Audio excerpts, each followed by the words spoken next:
नमस्कार आप सभी साथियों को और यहाँ पहुँचने पे आपका सादर वेलकम।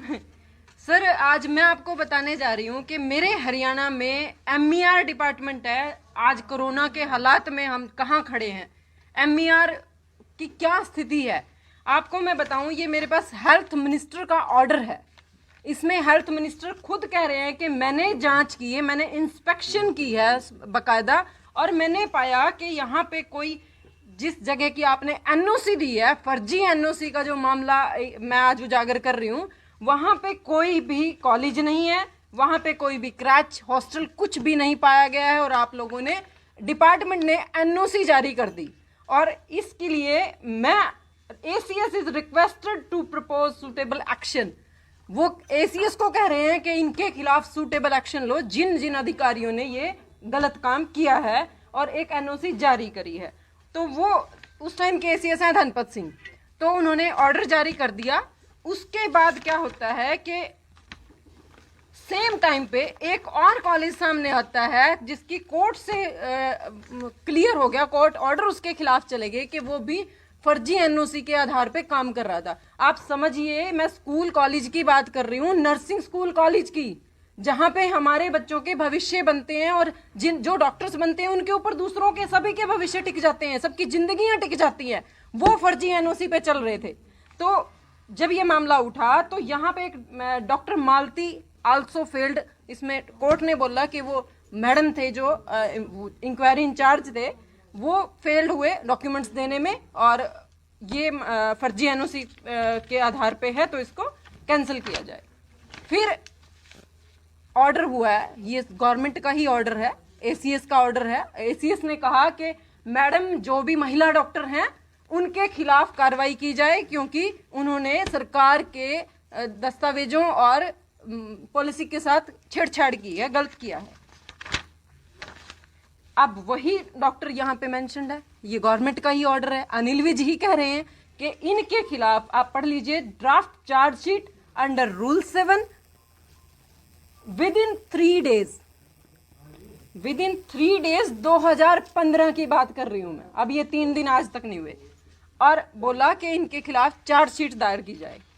FIR के ऑर्डर हो गए। ये वो सारे कॉलेजेस मिले, इनमें मैडम के ही आधार पे, उनकी वर्डिंग या उनकी इंस्पेक्शन के आधार पे इनको NOC मिली हुई थी। इनकी सारों की फेक पाई गई। मैडम कितने कॉलेज हैं ये और कहाँ 21, ये तो आपके पूरी लिस्ट है, पूरे हरियाणा का इन्होंने नाश किया था। उसके बाद हेल्थ मिनिस्टर लिख रहे हैं कि स्कूल का निरीक्षण करने जब निरीक्षण टीम मौके पर पहुंची तो वहां पर उक्त स्कूल के नाम पे कोई भवन भी नहीं था, बिल्डिंग भी नहीं थी, ना ही मौके पे कोई ट्रेनिंग स्कूल था, और वो स्कूल कागजों में 3 साल से चल रहा था, उसका खर्चा सारा गवर्नमेंट से लिया जा रहा था। अब मैं ये पूछती हूँ कि ये सारा कुछ हो गया तो आपको पता चल गया तो वो पैसा भी तो उबराई कराना था ना, और आपने चार्जशीट के ऑर्डर कर दिए तो FIR भी होनी चाहिए थी। फिर हमने एक PC करी 2020 में, 20 जुलाई 2020 में। ये सारी रिपोर्ट आ चुकी थी 2017 में, 3 साल हमने भी वेट किया। 2020 में जब हमने 20 जुलाई को की तो 30 जुलाई को ऑर्डर आ गया हरियाणा सरकार का। 30 जुलाई को वो जो डेपुटेशन पे वहां लोग बैठे थे, जो डॉक्टर्स थे, जो ये इतनी धांधली मचा चुके थे, उन सब को उनके पेरेंट डिपार्टमेंट हेल्थ में भेज दिया गया। मैं आपको बताना चाहूंगी कि 2009 में MER बना था, हेल्थ से अलग इसलिए किया गया था कि मेडिकल की फैसिलिटी, डॉक्टर्स, स्कूल, हॉस्पिटल्स अलग कर दिए जाएं और चिकित्सा और अनुसंधान अलग कर दिया जाए ताकि सुचारू रूप से काम हो। लेकिन वो अड्डा बन गया, भ्रष्टाचार का अड्डा इस कदर बन गया कि जब इनको वापस पेरेंट डिपार्टमेंट में भेज दिया तो उम्मीद हुई कि यहाँ पे अब अच्छा काम होगा। उसके बाद वहाँ पे 30 क्लर्क और अदर पोस्ट पे लोगों को अपॉइंट किया गया, काम सुचारू रूप से चलने लगा। लेकिन हरियाणा सरकार की एक पॉलिसी है, उसके तहत मैं आपको बताना चाहूंगी, सूर्य प्रकाश जी हैं भिवानी से, ये मैं आपको लेटेस्ट मामला बता रही हूँ कि MER जब इतना गदर मचा चुका, आपके सामने मैंने रिपोर्ट्स बताई, तो उस गदर के बावजूद भी उनका इस फैलता चला गया करप्शन, वो अलग अलग डिपार्टमेंट्स को भी हैम्पर करने लग गया। उन्होंने और डिपार्टमेंट को भी कब्जा कर लिया, अमीबा की तरह फैल गई है।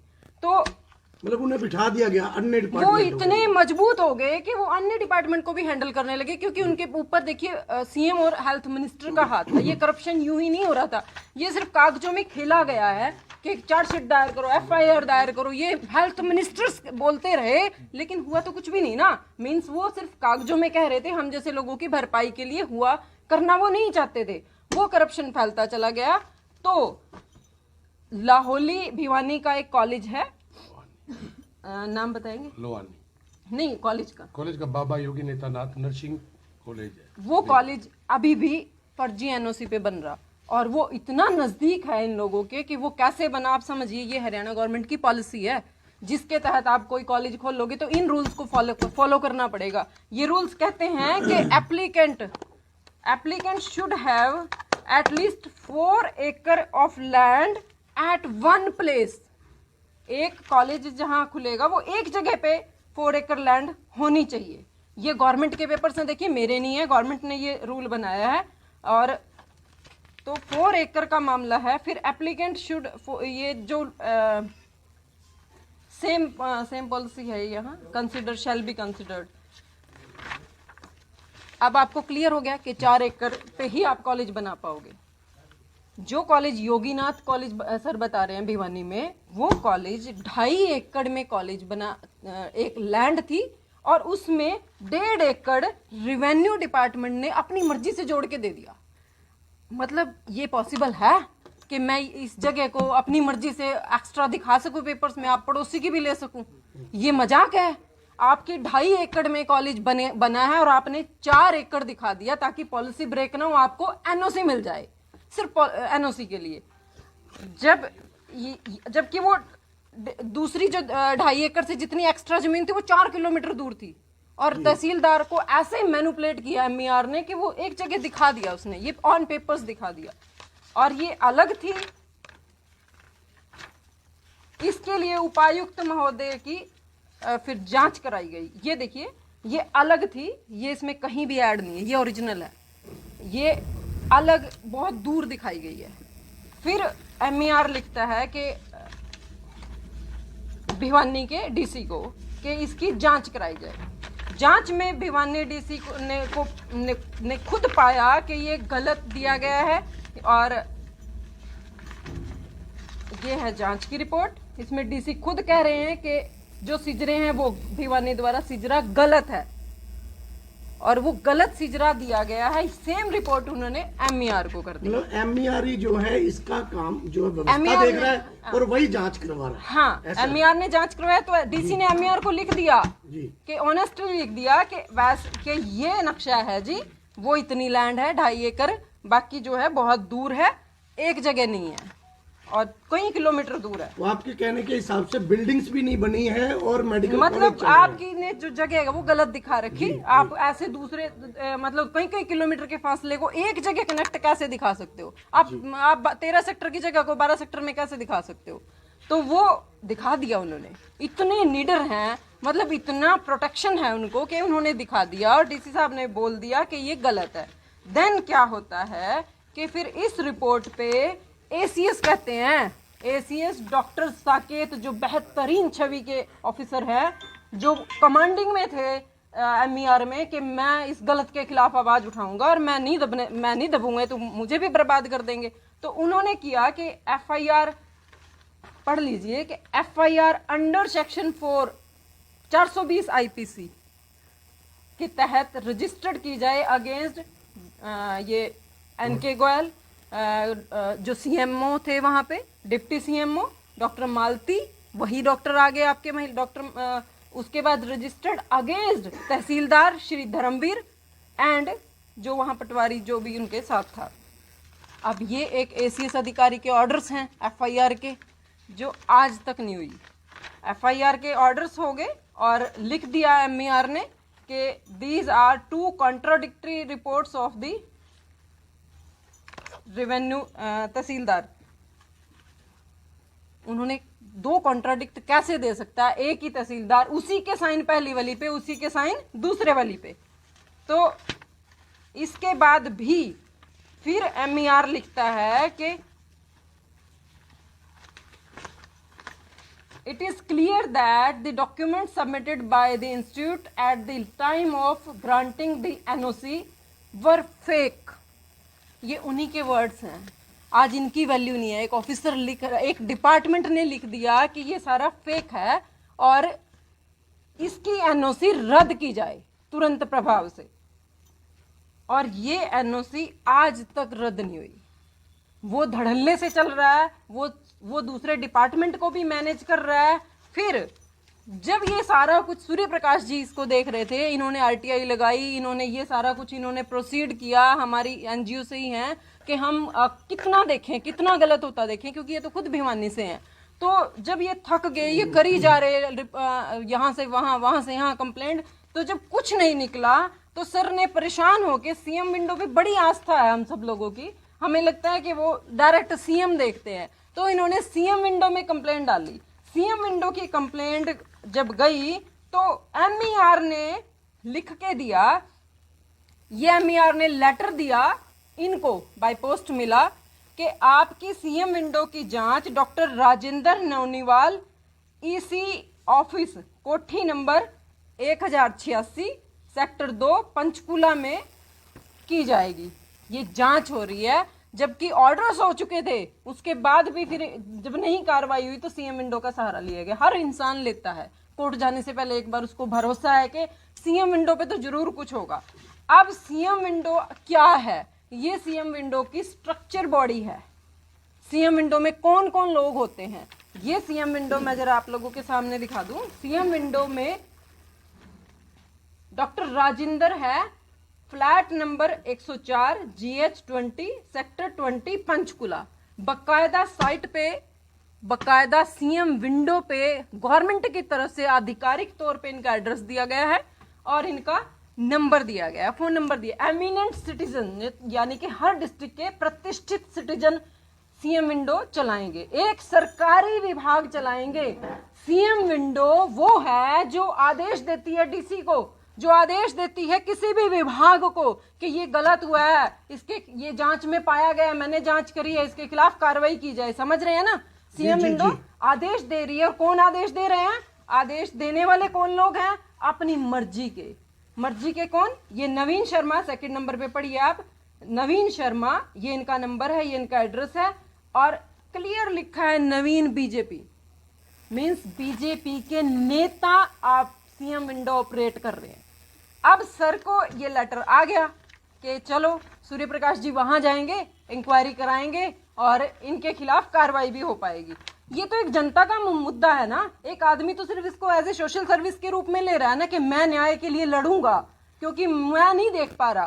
तो लेकिन हुआ क्या है, वो 1086 नंबर भाजपा के पंचकुला के हेड ऑफिस का निकला।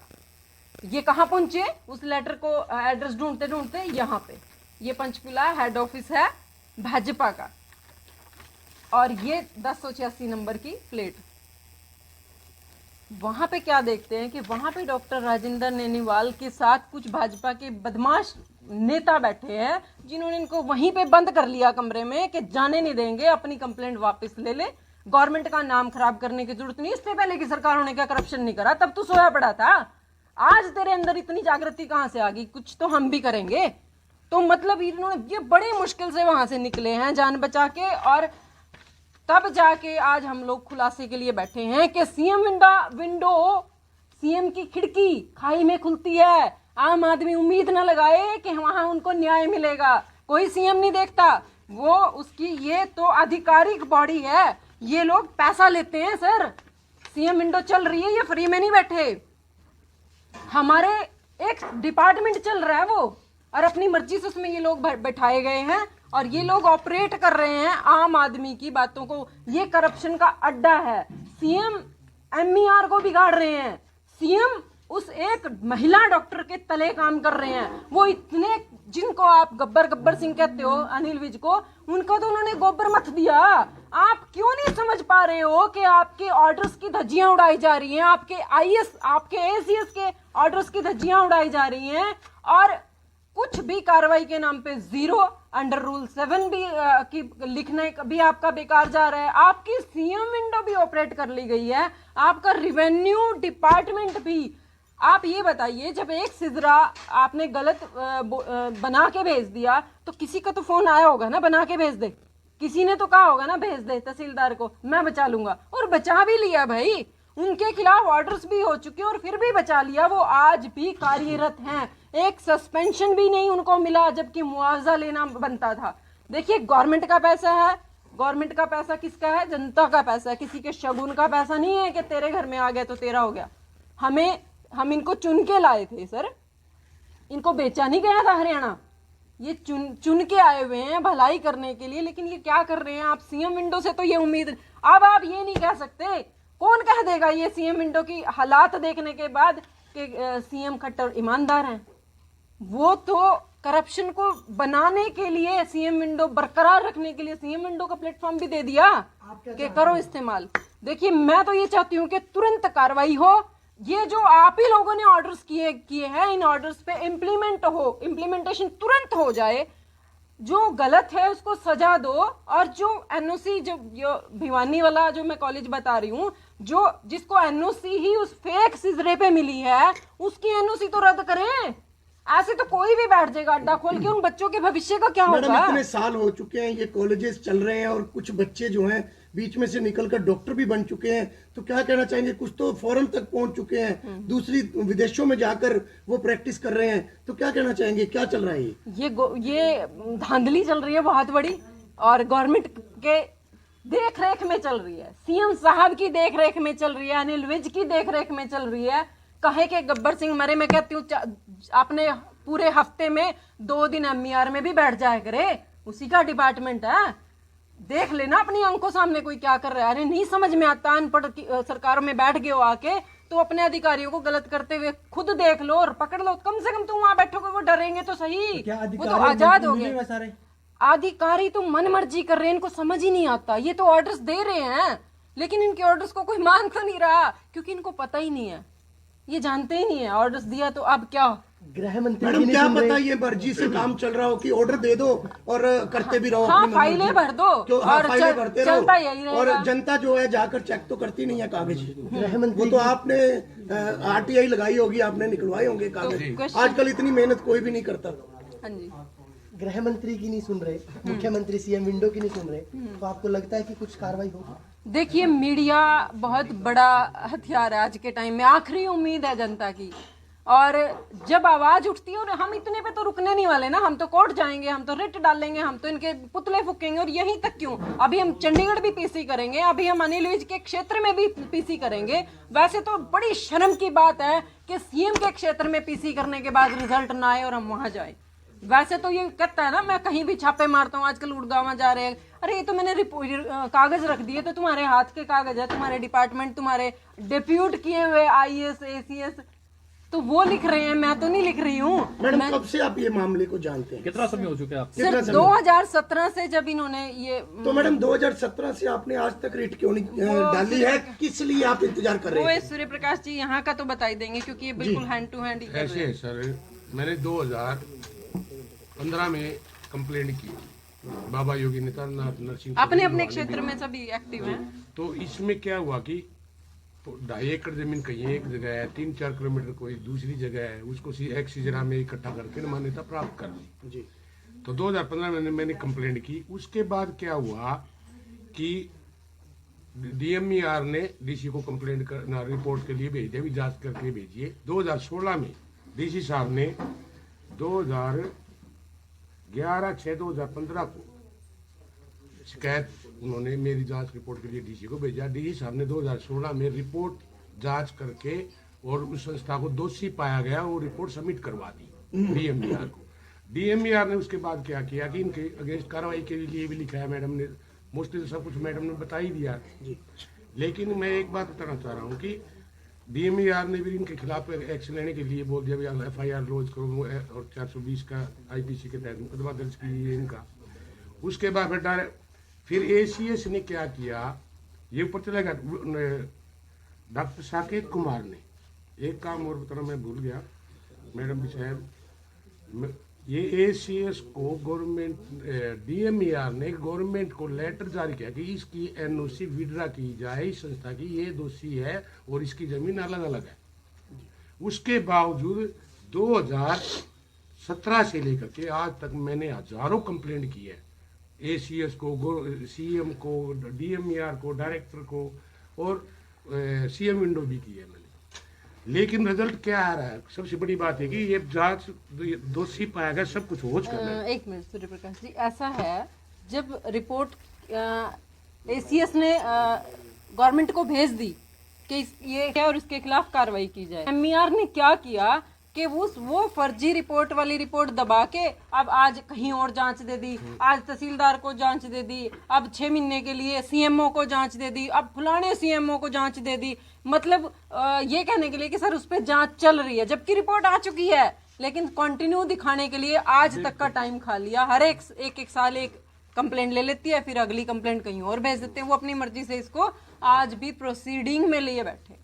मैडम आपकी बात सही है, इसमें मैं बता रही ना आपको, हमने रिट डालने के लिए पूरा तैयार कर लिया था, लेकिन जब हमारी रिट शामिल होनी थी उससे पहले ही इन्होंने ये सारे के सारे वापस भेज दिए। जो लोग करप्ट थे उनके खिलाफ कार्रवाई के हमें भरोसा दिला दिया। ये बड़े तसल्ली से भरोसा दिलाते हैं ताकि हम लोग इन पे भरोसा करके शांति से बैठ जाएं और समय बर्बाद होता चला जाए। मांगे हैं? अभी हमारी ये मांग है कि तुरंत कार्रवाई की जाए बिना समय गंवाए। अगर आप ईमानदार हैं तो ऑनेस्टी प्रूव करो कि आप ईमानदार हो, काम करो करप्ट लोगों के खिलाफ, आम आदमी के खिलाफ नहीं। आप तो आम आदमी को जकड़ के खड़े हो गए हो, आम आदमी की जिंदगी बर्बाद कर रहे हो और इनको क्यों पाल रहे हो? भाजपा सरकार में अमीर आदमी और अमीर हो रहा है। वो बाबा योगीनाथ वाला अरबों की प्रॉपर्टी बना गया आज उस कॉलेज से जिसको वो फेक डॉक्यूमेंट्स पे लेके बैठा है। अरबों रुपया वो गलत तरीके से कमा गया और आप उस पे कोई शिकंजा नहीं कस रहे। आप एक रेडी वाले की 500 रुपए कमाने पे रेडी पलट देते हैं। आपकी ईमानदारी क्या गरीब लोगों के लिए है? अमीर लोगों के को प्रोटेक्शन क्यों दे रहे हो? वो हम सबका हिस्सा खाई जा रहे हैं। तो मैडम जो